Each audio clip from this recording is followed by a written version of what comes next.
chain smoke and I say fuck a lot. But I accept myself for the way I am. I accept you too. Viewer discretion advised. So nobody gets the wrong idea. I'm all about the planet, Earth, that we live on. I love this fucking place. We need it.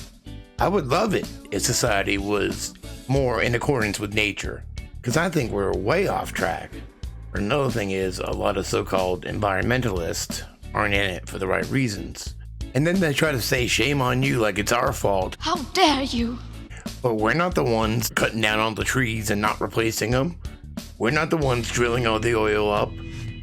I feel like that's kept us behind. Like, I feel like we should be past that by now. We're not the ones doing all this. I think most of us would like to see it the opposite way. Geneticist Julian Huxley said that since eugenicists had founded the environmental and conservationist movements, these movements should be used as vehicles in forming a world government. He helped to create the World Wildlife Fund with Bilderberg founder Prince Bernhard and Prince Philip of Great Britain. It was Philip who made the remarkable comment to Deutsche Presse-Agentur, quote, "In the event that I am reincarnated, I would like to return as a deadly virus, in order to contribute something to solve overpopulation." Philip, the Duke of Edinburgh, is a Bilderberg member, a Freemason, and a former director of the World Wildlife Fund. So all that being said, did you know that Jacques Cousteau was all about depopulation too? In November 1991, Jacques Cousteau wrote in the UNESCO COURIER, quote, "In order to stabilize world population, we must eliminate 350,000 people per day. It is a horrible thing to say, but it's just as bad not to say it." Did you know that his granddaughter, Alexandra Cousteau, hung out with Epstein? So now I'm going to read you a little story from the memoirs Virginia Giuffre was writing that she never published. From the Epstein documents, page 730. At the island, Ghislaine had just recently obtained her helicopter pilot's license and wanted to get some practice airtime, and flew Jeffrey and I to St. John, where we picked up Alexandra Cousteau, the granddaughter to the inventor of the scuba tank and underwater explorer, Jacques Cousteau. Ghislaine was out to set us a fright in the air, but it was all talk. She was actually an impressive pilot. Still a daredevil, though. She got her kicks out of hearing us fret on the earmuff intercom. Jeffrey made it clear that Alexandra was a guest, when I was told to adhere to her if she wanted a massage, which I obliged her with several times during our first meeting. It was Jeffrey who instigated that her and I reenact as lovers in lesbian acts of foreplay and penetration. I couldn't imagine a girl with such high prospects lowering herself to something of Jeffrey's standards, but I later found out through Jeffrey that he had donated money to her continuous exploration into marine life and habitats. She had followed in her family's footsteps, all of them involved in marine biology in some way or another. We actually got along really well. She was a real decent girl and loved talking about her passion, everything underneath the water surface. When I wasn't busy giving massages to everyone around, her and I would hang out together. Often, we go swimming in the clear pool of the ocean that the Caribbean had to offer. Once we swam out so far, not paying attention to our location, and were carried out to sea by the current. We took turns on the backs of each other, taking breaks against the strong ocean tide. It was almost a possibility that we nearly drowned out there, if it weren't for some guys on a boat out fishing for the day when they caught us in their view. They picked us up and brought us back to the island, where we were all reprimanded by a worried Jeffrey and Ghislaine to first of all let someone know where we were going at all times and never lose sight of the shore while out for a swim.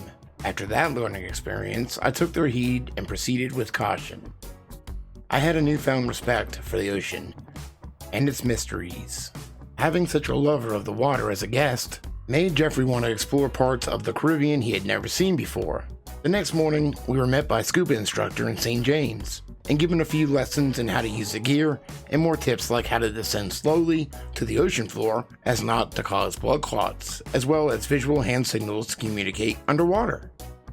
It was so exhilarating beneath the water's surface. No voices to listen to, only the enchanting sights to take in. We explored the surrounding reef and found a large squid, many sea urchins, and the magnificent colored coral that housed many of the rich variety of local species of fish. It was such a great sight to take in, holding a permanent mental picture of those adventures to carry in my head for all times. We all had such a great time that Jeffrey hired the same scuba instructor to come out the next day to scuba dive the safer parts around his island.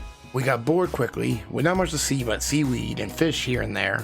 It didn't take long before Ghislaine decided for us all to explore other numerous locations by boat. Jeffrey needed a bit of convincing at first, and the instructor was quick to assure him that he knew his way well around these waters. Of course he would say that. He was getting paid a hell of a lot of money to do this in the first place. Why not extend it a few more hours? The clear water glistened and the tropical array of marine life was on display as we wanted to stop at so many places, but you could see as beautiful as it was, it could be as equally dangerous. It took so long, as we had to veer away from so many desirable spots. Finally, we found a good place that the scuba instructor thought was safe. He buddied us up into pairs and we jumped off the back of the boat into the aqua blue waters, beginning our descent slowly into the darker regions of the ocean's floor. We were situated on open water with a cavern of reefs to venture in and around down below. It seemed to be quite a choice to scuba in, one that our guide said he wasn't familiar with, but to alleviate his bored clientele deemed safe to swim around. It was Jeffrey and the guide together, Jizzface and Emmy, and I was paired up with Alexandra. Miles, the houseman, came with us and stayed on the boat just in case something went wrong, and lucky he did. We were all too far under the water to hear his alarming screams of distress when shadows lurking in the murky distance started appearing closer and closer. Jizzface actually looked frightened for once as she gave us the signal to start ascending upwards, reminding us by holding our ears not to go up too quick, or as we were previously warned before, we could pop a blood vessel in our brain and hemorrhage to death. Not a very lovely image, but neither was getting torn apart by sharks. Those giant shadows became clearer, and soon enough we could recognize their indistinct species as the terrifying and more aggressive breed of sharks, the hammerhead. Grabbing Miles' hand, I was the last one ahead of the guide to get on the boat, imagining the worst as I waited behind Emmy and Alexandra, who were the next to follow after Jeffrey and Ghislaine. I was in too much shock to scream or cry. I just told myself I had to stay calm to get out of this alive. Unlucky for us, we found out later on that we were in their breeding territory and being sent a clear message that we were soon to be on the menu to their feeding frenzy. We all felt like we had cheated death, and I know it wasn't only my heart that was still beating out of my chest when we headed back to Jeffrey's island. Jeffrey was as pale as his designer sheets and looked like he aged another 10 years in such a scared state. Ghislaine took the heat off herself, even barely taking a notice of beforehand, and decided to poke fun at all of us, frantically scurrying to get up out of the water. It was just her nature, as I had never seen her move so quickly either. We got back to the island and all collapsed our fatigued bodies in our own beds for a long nap. Freshened up and much more relaxed, we regaled our horrendous story again over dinner, this time in laughter. The following afternoon, Jizzface piloted us all to the helicopter to St. John's Airport, and we said goodbye to Alexandra, where we all parted ways. I met her a few more separate times in Palm Beach at Jeffrey's mansion, but she wasn't a regular of his. Probably not as easy as the troubled girls were to bribe. The end. Fucking stoned. I got a motherfucking spaceship. Oh, fuck. Oh, cool. I got it.